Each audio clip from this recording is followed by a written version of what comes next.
Hi there, my name is Radley Carter, and first and foremost, I just want to thank you for bearing with me. Because as you can see, I am not an international student. I did not know that was going to be super important for this entire class.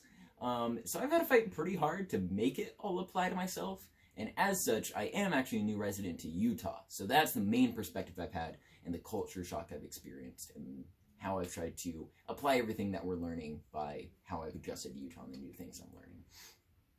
So this is going to be a wild ride.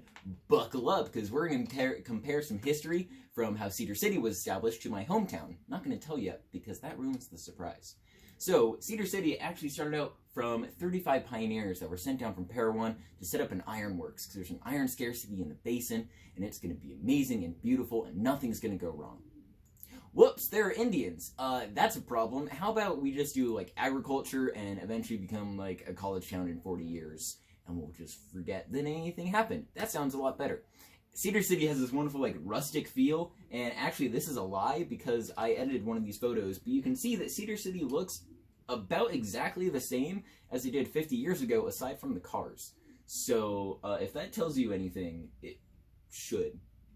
It's basically the same. But I think it's great. I have loved living here, and it's part of that history is that Cedar City really boomed when the railroad, the not intercontinental, whatever railroad went across the U.S., international, and how that really opened up Cedar City and all of the national parks that it's connected to tourism. And that has become one of its main economic poles since then. And it's sort of the reason why Cedar City has stayed mostly the same is because it relies on that tourism rather than just building itself up bigger and bigger. But for, like, the exact opposite, bam, we're going to the big city, because that's where I'm from, technically. Let's just smudge the lines a little bit. You won't tell anyone, right? That's also a bit of a lie, because Vegas actually started out more like this. This is the Fremont Street, and this is the same Fremont Street 90 years later. And if you look really closely, you can see the difference, is that they learned how to put a roof over the whole street. It took them a long time to figure it out, but hey, kudos to them. So Vegas originally started as just the Strip, which back then was just called Main Street because it was the only street, and essentially where everyone would pass through, and then occasionally there'd be someone to drop by and see, in which case would be the Flamingo Hotel, which was set up by, but you guessed it, mobsters! Yay! Remember that whole thing about an ironworks? That sounds a lot better on paper than, you know, a crime syndicate, but we're just gonna roll with it.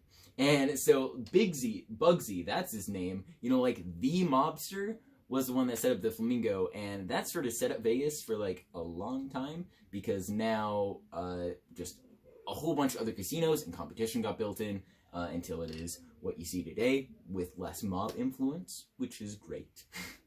But all this ties into how traditions impact both cities and people.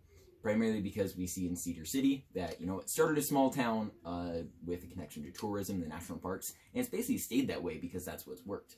And Las Vegas, based on how it was started, of the middle of nowhere, and now, hey, casinos outside of the law, let's just keep rolling with that. And even though the Strip isn't Main Street anymore, it's still the main thing that people think about when they turn to Vegas. And so this has been applicable to me because it helps me consider what my traditions are, or how I was raised and how it impacts me going forward. And you know, it's a lot easier to change ourselves than change the entire dynamic of a city. And so that's the main way I've been able to integrate myself into Cedar, is by understanding its culture, its heritage, its history, and be able to see where I line up and all that.